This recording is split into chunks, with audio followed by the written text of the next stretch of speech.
দেখুন। আসসালামু আলাইকুম। আজকে আমি রান্না করব বুটের শাক। এই তো বুটের শাকগুলো ধুয়ে টুয়ে নিয়েছি, এতে কড়াই বসিয়ে দিয়েছি, দিয়ে দিব এখন।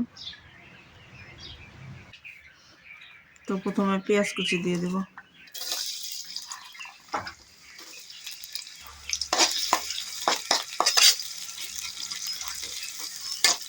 এরপরে মরিচ কুচি দিয়ে দেবো,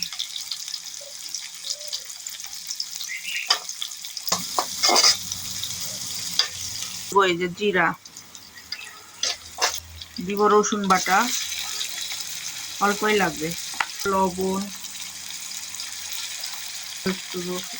হলুদ গুঁড়া, মরিচ গুঁড়া,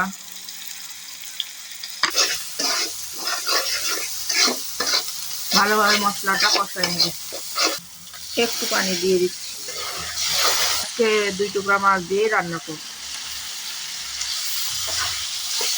তো মাছটা দিয়ে আবার ভালোভাবে কষাতে হবে। মশলার সাথে মাছ ভালোভাবে কষিয়ে নিতে হবে। আমার মাছগুলো কষানো হয়ে এসেছে। এখন আমি এই যে একটু জিরার গুঁড়া দিয়ে দেবো।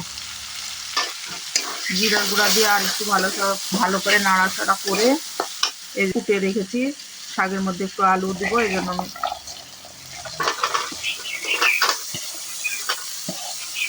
ফুলও একটু আগেই দিতে হবে, যেহেতু আলু একটু শক্ত আর শাক তো একটুতেই ইয়ে হয়ে যাবে। একটু ঢাকা দিয়ে দিই, এই কারণে দিয়েছি। শাকের মধ্যে কাটা কাটা হলে ভালো লাগবে না, এই জন্য পেটির মাছ দিয়েছি। তো এই যে আমি কাটাগুলো এখন বেছে নিচ্ছি। ঘাটি রান্না করার সময় যদি কাটাগুলো একটু বেছে নেন তাহলে খাওয়ার সময় কিন্তু কাটা কাটা হয় না।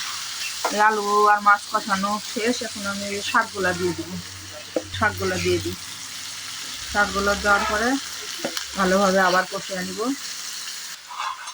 তাড়াতাড়ি ইয়া হয়ে যাবে।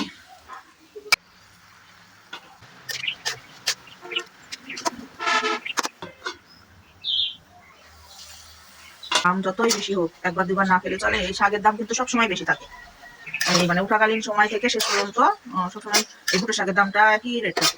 তো বছরের জিনিস একবার দুবার না খেলে কি চলে, যতই দাম হোক।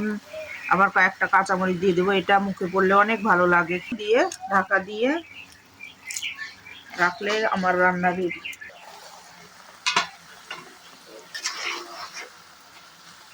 আমার তরকারিটি প্রায় হয়ে এসছে, আমার রান্না করা শেষ। এই যে দেখুন কত সুন্দর হয়েছে।